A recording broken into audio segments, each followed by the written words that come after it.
tous, bienvenue au Petit Chess. J'ai encore mes lunettes. Non, c'en est d'autres. Mais je commence à porter des lunettes de soleil que j'aime bien. Bon. Je poursuis aujourd'hui avec une autre partie de Vassili Smyslov que je trouve que c'est un champion du monde qui a peut-être été un peu oublié. Pas oublié, non. Sous-estimé. Ces parties sont vraiment... Les parties que je vois jusqu'à maintenant dans son livre, encore une fois, 125 Selected Games, sont vraiment intéressantes. Vraiment. Puis la manière que c'est annoté, moi j'aime ça parce qu'il va pas comme suranalyser les ouvertures, puis ça, il explique plutôt pas trop en profondeur, juste assez pour moi, pour mes goûts à moi. Okay? Alors, on va regarder ça. Ici, Smyslov avait les blancs contre Boleslavski. Et Boleslavski, ce n'est pas n'importe qui, c'est un grand maître aussi qui a connu beaucoup de succès. Alors ici, on va regarder ça. Ça a été joué en 1941. Alors, Smyslov avait alentour d'une vingtaine d'années, 20 ans. E4, E6. Alors, Boleslavski joue la française. D4, D5. C3, protège le pion. Et Boleslavski choisit la variante Whenever. Poursuivons. E5. Alors, c'est tous des coups... pour ceux qui connaissent un peu la française, tous les coups normaux. C'est tout correct. C'est normal, c'est des grands maîtres. Alors C5 attaque le centre. Met de la pression au centre. A3 demande tout de suite au fou qu'est-ce que tu fais là. Et le fou s'échange. Bon. Cavalier E7. Et ici, ça va être très intéressant. A4. Là, ce qui se passe dans le livre, il dit que il va essayer, il va arrêter le contre-jeu à l'aile dame, le contre-jeu des noirs, pour réussir à attaquer à l'aile roi. Et A4 fait partie de ces coups-là. Puis A4, on voit que ça empêche B5 à un moment donné, je dis pas tout de suite. Puis aussi, ça permet au fou C1 de se développer vers A3 pour être sur cette diagonale-ci. Dame A5.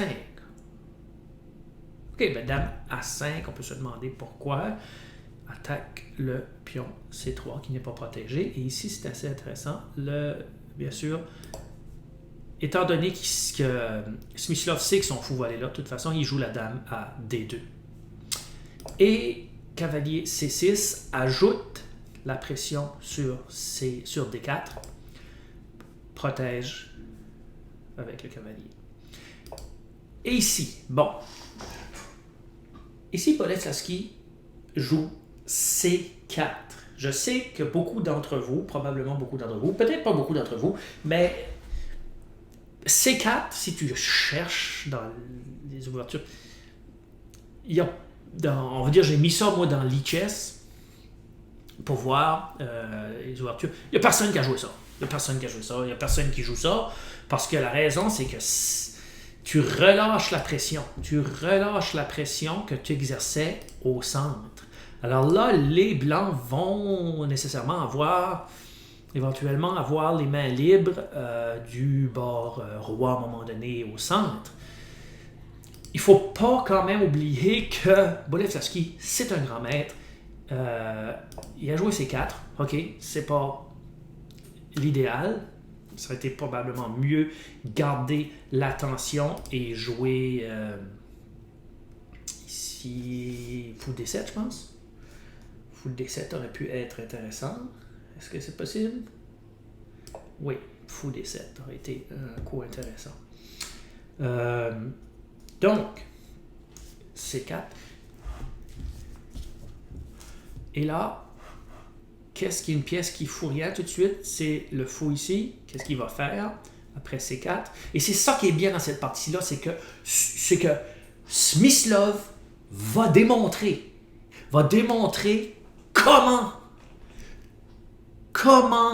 réfuter d'une certaine façon, ou comment faire pour montrer que C4 n'est pas vraiment un bon coup. Et ça, c'est très difficile. C'est très difficile. Tu peux savoir que l'autre coup est pas bon, que l'adversaire a joué un mauvais coup, mais pour arriver à démontrer, c'est souvent très difficile. Mais ici, on a affaire à un futur champion du monde, qui est devenu champion du monde après. Alors ici, il voit bien que... Oups! Ce fou ici ne joue pas. Alors, il joue G3, dans l'intention, bien sûr, de jouer fou G2. Et là, il se développe. Et là, bien sûr, les Noirs font un coup thématique là, de la française. F6. Alors, petit roc. Oups, excusez, bien sûr, échange. Tour prend. Petit roc.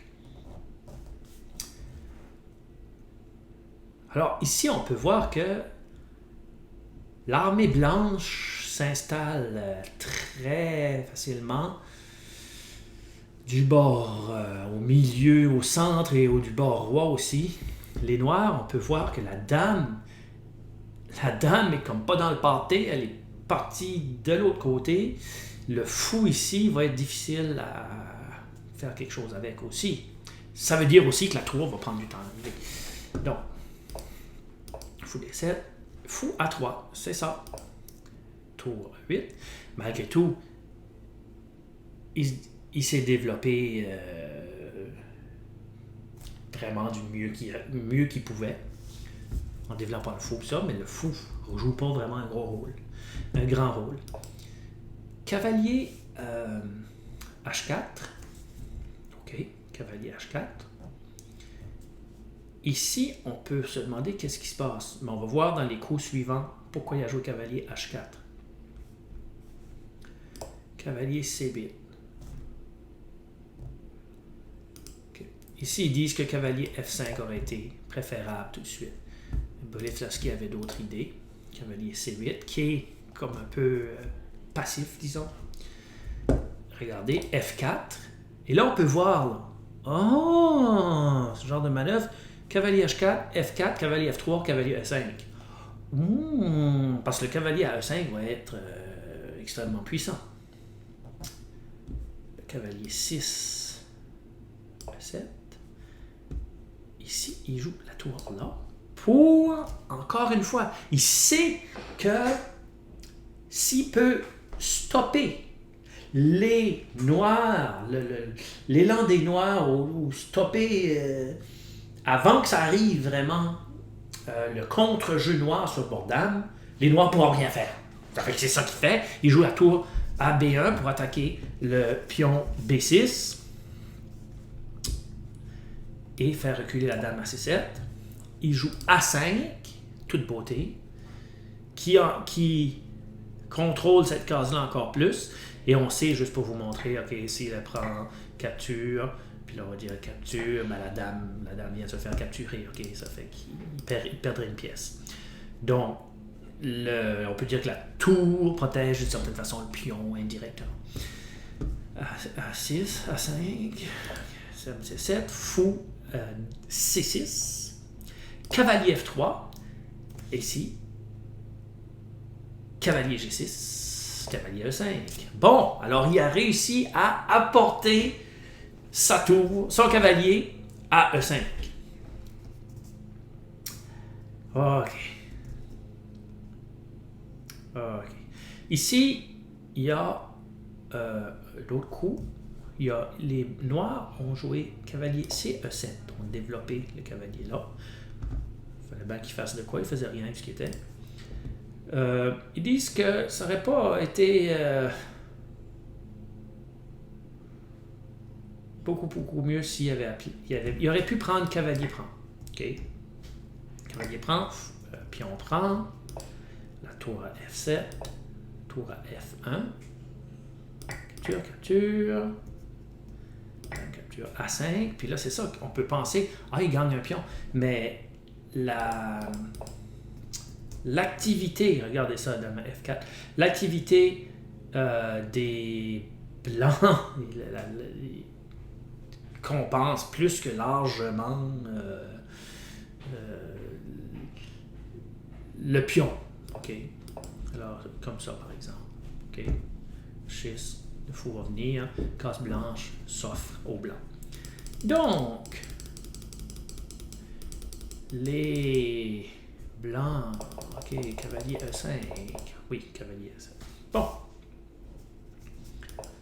Fou C5. Alors, c'est vraiment beau.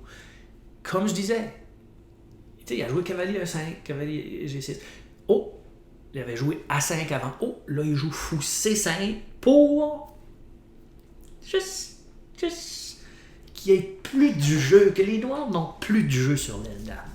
Mais il y a un coup qui s'en vient, une explication, un coup où est-ce que l'explication qu'il donne m'a vraiment impressionné. A6, cavalier G4, OK, attaque la tour pour mettre la pression sur E6. Et là, c'est ça. Ici, la pion est attaquée. Je joue le cavalier pour protéger avec la tour. Va doubler ses tours. Encore une fois, le pion ici, si ce pion ici se fait capturer, encore la même idée, les noirs, les blancs vont aller en plein centre, comme ça. Puis, les chances de survie sont minces. Donc, il ne peut pas prendre A5, fait qu'il décide de protéger son pion E6. Et c'est ce coup ici qui me... Wow! Yes! Ça! OK, c'est pas comme la chose la plus incroyable, mais l'explication qu'il donne... Regardez ça. Fou F3. OK, moi j'ai pensé fou F3. Wow! C'est quoi? C'est quoi ça? Puis lui, il donne une petite explication qui m'a laissé un peu...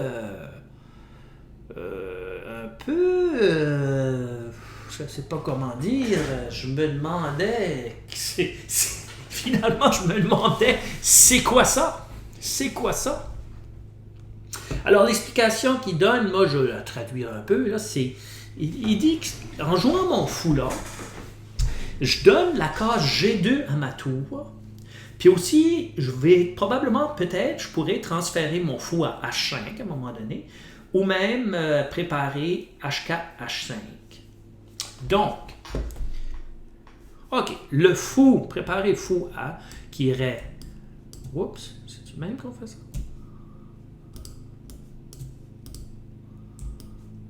Peut-être comme ça.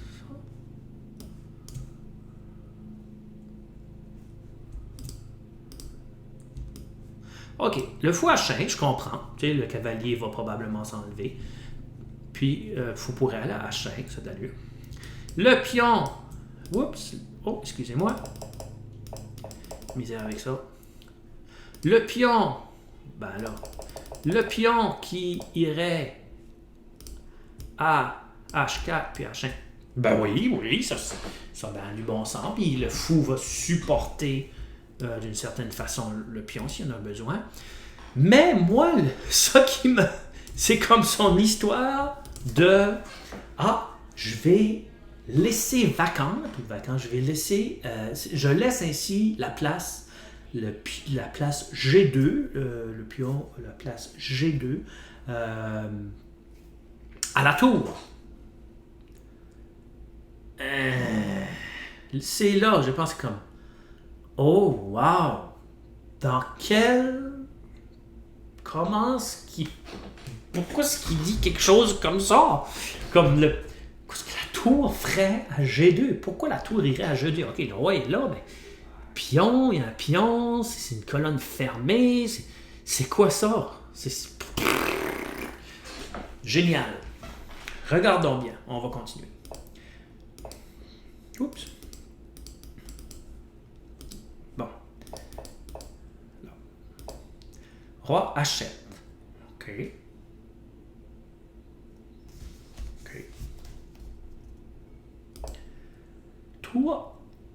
Joue là. F1. Et là, c'est intéressant parce qu'il va mettre sa dame ici. Pour mettre encore une fois de la pression sur le pion E6. Mais si vous regardez bien, la dame aussi est sur cette petite diagonale-ci. C'est impressionnant ce qu'il a fait.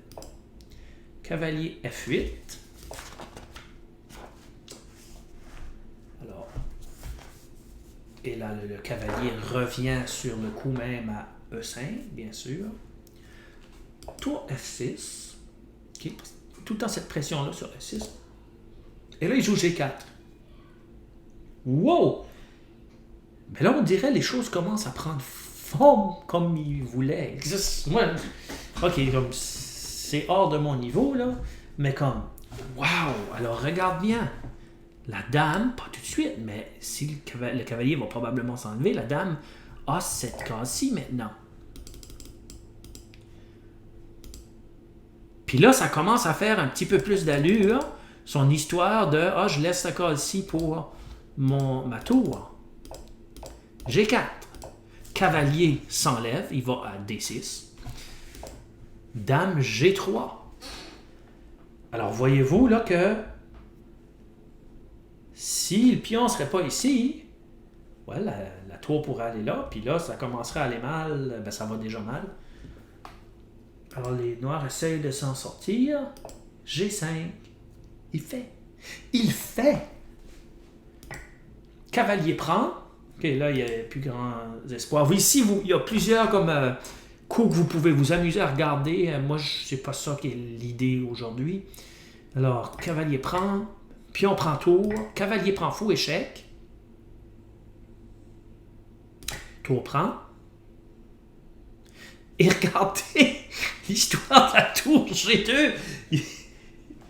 Elle est là. Incroyable. Pion prend. F5 avant, juste pour. Tu sais? Puis quand F5 attaque la dame, donc l'adversaire, lui, il échange. Prend, la tour prend.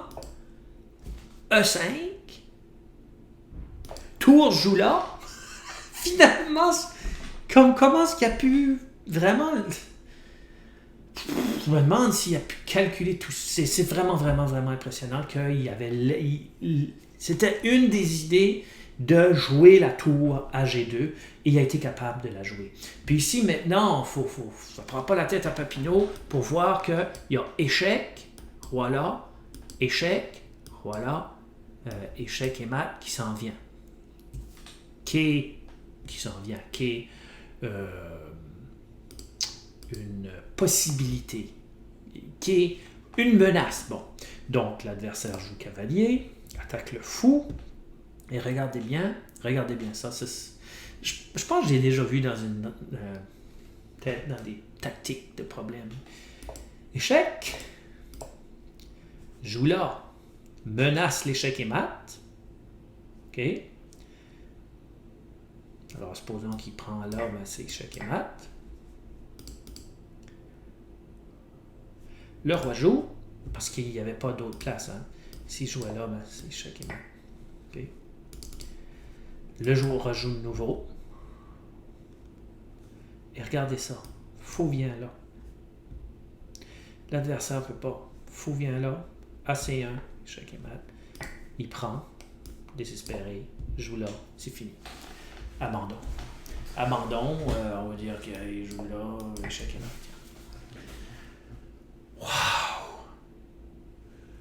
Wow! Oh, ça c'est...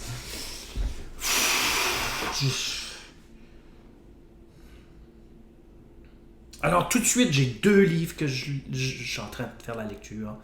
J'ai ce livre-là, que je joue des parties. Parties incroyables. Incroyables. Il y en a que c'est probablement plus profond que ce que je peux apprécier. Mais ce genre de partie-là, comme on vient de voir, puis la partie de l'autre fois, incroyable. Moi, ça me dépasse. Mais comme l'histoire du... quand ce qu'il dit, comme... rendu ici... Je sais comme pour certains d'entre vous, probablement, c'est rien, mais comme... qui joue là, puis il dit, j'ai joué fou F3 parce que je veux, probablement, ou c'est pour laisser la place à la tour à G2 à un moment donné. Wow! Puis après... réussi à le faire. Alors c'est sûr que quand il a vu ça, lui il savait que G4, G4 s'en venait, Dame G3. Donc c'est vrai qu'après, quand je le vois après, je dis ben oui, faut que je garde ça par exemple dans ma tête.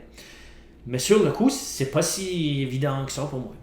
Donc puis l'autre livre que je lis, c'est le livre de Yasser Seirawan, qui est, je pense que c'est My Chess Duels ou quelque chose. Quel livre intéressant que c'est ça. C'est comme un mélange d'autobiographie un peu, et après de biographie des champions du monde que lui qui a joué contre. Puis des parties qu'il a jouées. Et je dois dire que la manière qu'il annote ses parties, qu'il commente, est vraiment quelque chose que j'aime, qui est comme un peu dans, peut-être plus rigolo, mais un peu dans le sens des 125 parties de Smyslov. C'est pas trop compliqué, il va pas trop compliqué, mais il donne comme les idées derrière ça, qui sont très intéressante, et j'aime beaucoup plus le livre de Seirawan que un autre là, de Ian Taiman que j'ai. J'aime plus lui de Seirawan, malgré que Ian Taiman c'est un excellent livre aussi, mais Seirawan écrit vraiment bien. C'est vraiment plaisant à lire et facile. Donc, c'est ça qu'était cette partie-là. Merci à tous. Wow, c'est des parties comme ça qu'on veut, comme ça. Alors, à la prochaine, Hub City Chess!